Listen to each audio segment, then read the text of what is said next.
Berlatar pada masa Perang Vietnam, cerita diawali dengan memperlihatkan para pemuda yang akan dilatih untuk menjadi Korps Marinir Amerika Serikat, di mana pelatihan ini akan dikomandoi oleh seorang sasan yang dikenal tegas, keras, dan disiplin, sehingga butuh mental yang kuat untuk bisa bergabung dengan kesatuan ini. From now on, you will speak only when spoken to. Saat itulah kita akan diperkenalkan pada satu prajurit bernama James, tapi biasa dipanggil Joker. Sesuai julukannya, Joker bersikap iseng dengan bercanda ketika Sasan sedang berbicara dengan prajurit lain, sehingga Sasan pun menghampirinya dan meninju perutnya untuk memberikannya pelajaran. Saat ditanya apa motivasi Joker ikut kesatuan ini, Joker pun dengan spontan menjawab bahwa dia ingin merasakan rasanya membunuh, sehingga Sasan menyuruhnya untuk teriak sekencang-kencangnya dan memperlihatkan ekspresi seorang pembunuh. Dari sekian banyak calon prajurit, ada satu pemuda bernama Leonard yang bersikap senyum-senyum sendiri, nampak seperti menyepelekan dan merendahkan Sersan. Padahal tidak bermaksud seperti itu, sehingga Sersan menyuruhnya untuk hilangkan senyum itu dari wajahnya. Leona ternyata adalah seorang pemuda bisa dibilang memiliki kecerdasan yang rendah. Sersan yang punya banyak pengalaman dalam menghadapi orang random tentu sudah punya cara tersendiri untuk mengatasi. Salah satunya dengan mencekik leher prajurit tersebut sampai hampir kehabisan nafas. Alhasil, cara tersebut sukses membuat Leonard kehilangan senyumannya selama berada di kesatuan ini. Help, help, help, help, help, help, help. 2 minggu berlalu, mereka terlihat sudah bisa melakukan gerak jalan dan baris berbaris dengan rapi dan kompak, sampai Sesan menyuruh mereka untuk angkat senjata dan letakkan di bahu kiri. Leonard lagi-lagi melakukan kesalahan fatal yang membuatnya harus mendapatkan sebuah hukuman. Your love. Malam harinya, Sasan memberitahu tentang senjata yang ada di tangan mereka adalah senjata yang harus dijaga dengan baik. Anggap seperti kekasihnya sendiri yang setiap detik dan setiap menit selalu ada di sampingnya. Mereka lantas tidur di atas ranjang sambil mengucapkan janji untuk selalu menjaga dan merawat senjata mereka masing-masing. This is my rifle. There are many like it, but this one is mine. Beberapa hari berlalu, para kandidat pun memasuki tahap pelatihan fisik, yang di sini Leonard kembali menunjukkan kelemahannya ketika fisiknya belum siap dengan pelatihan keras seperti prajurit yang lain. Alhasil, teman-teman seperjuangan Leonard yang dengan begitu solidnya membantu dan mendampingi Leonard untuk bisa menyelesaikan setiap tahapan latihan fisik ini. Hold an elbow. Move it out. Sebagai orang yang ditunjuk sebagai komandan skuad, Joker bertanggung jawab atas semua rekan-rekannya yang lambat dalam belajar. Yang sudah tidak perlu ditanyakan lagi, Leonard adalah salah satu prajurit Boloho yang mendapatkan treatment khusus sehingga Joker harus berulang-ulang kali menjelaskan dan mempraktekkan apa saja kewajiban mereka di barak pelatihan ini. Beberapa waktu berlalu, Leonard akhirnya menunjukkan kemajuan yang cukup signifikan berkat didikan dari seorang Joker sehingga untuk sementara waktu Susan bisa menghemat tenaganya untuk hal-hal yang lain. I love working for Uncle Sam. Suatu malam, Sasa melakukan inspeksi mendadak untuk melihat kedisiplinan para prajuritnya, di mana untuk kesekian kalinya Leonard melakukan kelalaian dengan lupa mengunci laci pribadinya. Tetapi bukan itu kejutannya, karena Sasa menemukan sesuatu yang sangat-sangat dilarang di barak ini, yaitu sebuah donat jelly yang Leonard ambil dari aula, yang karena sudah capek dengan sanksi yang sama, Sasa memiliki ide lain agar Leonard sadar, yakni dengan akan menghukum semua teman-temannya apabila setiap kali Leonard melakukan kesalahan. 1, 2, 3, 19, 1, 2, 3. Mereka semua yang awalnya simpati kepada Leonard pun lama-lama menjadi jengkel sendiri, sehingga semua orang kompak untuk memberikan pelajaran kepada Leonard dengan cara memasukkan batang sabun ke dalam handuk dan memukuli Leonard beramai-ramai.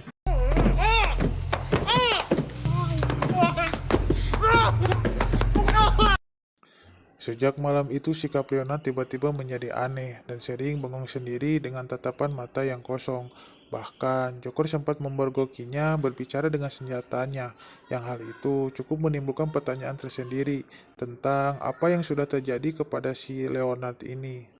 Sisi baiknya, Leonard benar-benar sudah berubah menjadi sosok prajurit yang disiplin, bahkan mampu melewati tes menembak dengan baik, hingga mereka semua resmi ditetapkan sebagai para prajurit yang sudah siap untuk terjun ke medan perang. Most of you will go to Vietnam.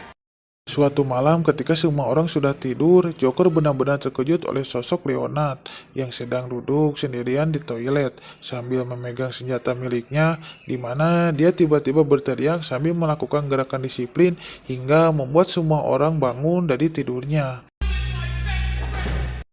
Ketika Sasan datang, Leonard terlihat menunjukkan raut wajah yang semakin menggila. Sasan tak mempedulikan hal itu dan tetap dengan ketegasannya menyuruh Leonard untuk turunkan senjata dan kembali ke tempat tidurnya. Tapi tiba-tiba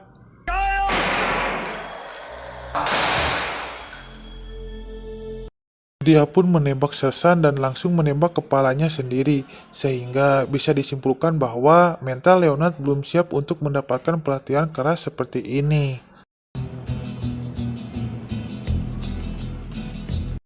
Bertahun-tahun kemudian, Joker kini bertugas di Vietnam sebagai jurnalis militer yang akan meliput dan membuat berita mengenai kondisi dan situasi yang terjadi di medan perang, di mana wilayah tempatnya meliput nampak tidak perang-perang amat.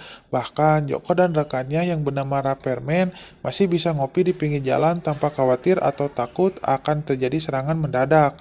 Adapun ketegangan itu hanya diakibatkan oleh tindakan kriminal biasa, seperti saat kamera milik Rapperman dirampas oleh seorang begal yang sangat mengidolakan Bruce Lee.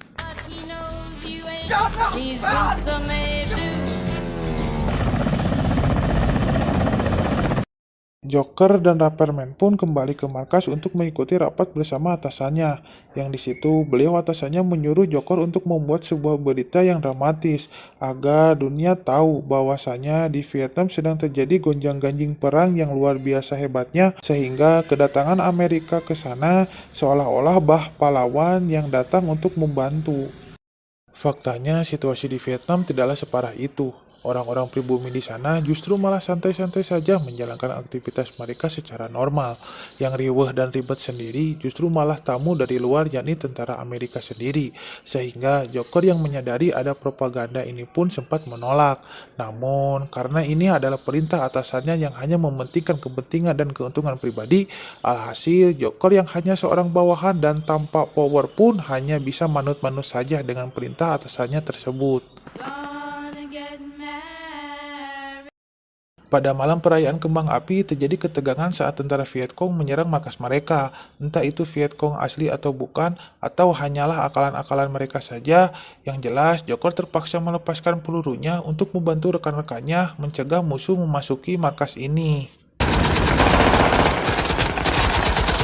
Keesokannya, sang atasan langsung menginformasikan bahwasannya situasi sudah semakin memburuk. Vietcong yang dianggap sebagai para pemberontak pun katanya sudah menguasai beberapa wilayah mereka, sehingga Joker dan Rapperman dikirim menuju barisan depan peperangan demi meliput situasi dan kondisi di sana. Yang apabila mereka berdua tidak menemukan kekejaman sesuai yang diinginkan, maka boleh mereka mengarang supaya beritanya bisa FYP di seluruh dunia. Esoknya pun mereka berangkat menggunakan helikopter, yang di sana mereka langsung berkenalan dengan teman baru yang bernama Doom Gunner. Ia sangat kejam dan sangat tidak manusiawi. Bisa dilihat ketika dia begitu enaknya menembaki para petani wanita dan anak-anak yang notabene tidak ikut terlibat dalam perang ini. Setelah turun di titik aman pendaratan, Joker masih harus berjalan kaki menuju garis depan, yang di situ dia sempat teralihkan oleh penemuan beberapa mayat warga lokal Vietnam yang katanya sengaja dibantai oleh pasukan NFA atau North Vietnam Army. Tak lama, seorang komandan di wilayah ini pun menghampiri Joker untuk bertanya tentang apa maksud Joker menggunakan helm bertuliskan Born to Kill, tetapi di bajunya menggunakan pin berlambang perdamaian. Menurutnya, kedua hal tersebut sangatlah bertolak belakang. Setibanya di lokasi garis depan peperangan, Joker secara kebetulan bertemu dengan teman lamanya waktu di barak pelatihan. Ia bernama Cowboy, yang di situ juga ada seorang prajurit senior bernama Anime Mother yang tampak sinis kepada Joker, sehingga keduanya sempat terlibat adu mulut. Faktanya situasi di medan perang tidaklah serius-serius amat dan tegang-tegang amat. karena pada kenyataannya mereka masih bisa bersantai dalam waktu-waktu tertentu, seperti salah satu prajurit yang sengaja meletakkan jasad seorang Vietcong yang sudah berhasil dia bunuh untuk berfoto. Keesokan harinya, mereka mulai melakukan perluasan wilayah untuk menekan kelompok Vietcong, di mana Durganel nampak harus menerima ajab Tuhan saat dia dengan sombongnya berjalan di posisi paling depan, sehingga ketika ada serangan mendadak, dia menjadi orang pertama yang mati dalam insiden ini. Rupanya musuh saat ini berada di dalam sebuah gedung kosong, sehingga dengan jumlah personil yang banyak dan peralatan yang lengkap, Joker dan kawan-kawan berhasil memukul mundur kelompok tersebut.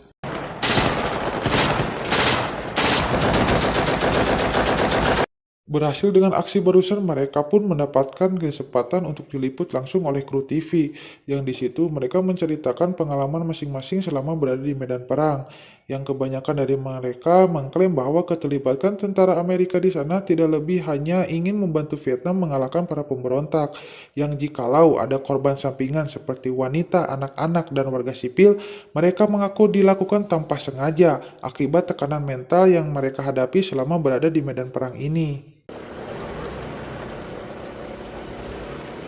Dalam waktu senggang dan hitung-hitung merayakan keberhasilannya, para prajurit ini terbiasa memanfaatkan waktu singkat tersebut untuk melepaskan rasa penat di dalam kepala mereka dengan cara mengundang seorang perempuan asli Vietnam untuk sesuatu yang pasti Anda semua yang menonton sudah paham apa maksud mereka. Hey, I won't be long. I'll skip the foreplay. Singkat cerita, pasukan garis depan pun tiba di kota di mana disinyalir menjadi sarang pemberontak, di mana salah satu prajurit tidak sengaja menginjak ranjau, sehingga Joker dan kawan-kawan sedikit menjadi panik. Forward and take cover. Do it. Ada satu prajurit berinisiatif untuk maju dan memeriksa lokasi musuh, di mana hal itu ide yang sangat buruk, karena ia harus mati tertembak oleh pemberontak. Tetapi hal baiknya Joker dan kawan-kawan mengetahui di mana musuhnya berada. Melihat kawan-kawannya gugur, Animal Mother pun maju sendirian dengan senjata beratnya. Hal ini memberikan kesempatan untuk teman-temannya maju dan merangkak masuk ke gedung tempat musuhnya bersembunyi.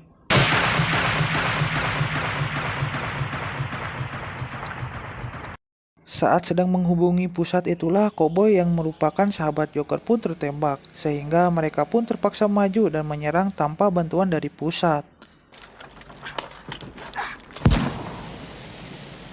Joker yang sudah memasuki gedung pun mendapatkan peluang untuk menembak seorang Vietcong yang sedang sendirian.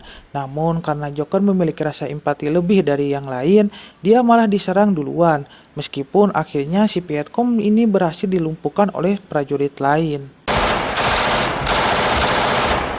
Dalam detik-detik sakaratul mautnya, pasukan Vietcong yang seorang perempuan sempat memanjatkan doa dan meminta mereka semua segera mengakhiri hidupnya, dan orang yang ditunjuk untuk mengakhirinya adalah Joker, yang meskipun ia ingin menyelesaikan masalah dengan damai, namun fakta di lapangan mengharuskan dia menjadi seorang yang kejam tanpa rasa kasihan. Setelah membunuh perempuan itu pun, Joker dan kawan-kawan maju terus menekan para Vietcong. Namun pada akhirnya mereka harus kalah sesuai yang tertera di sejarah. Cerita pun tamat.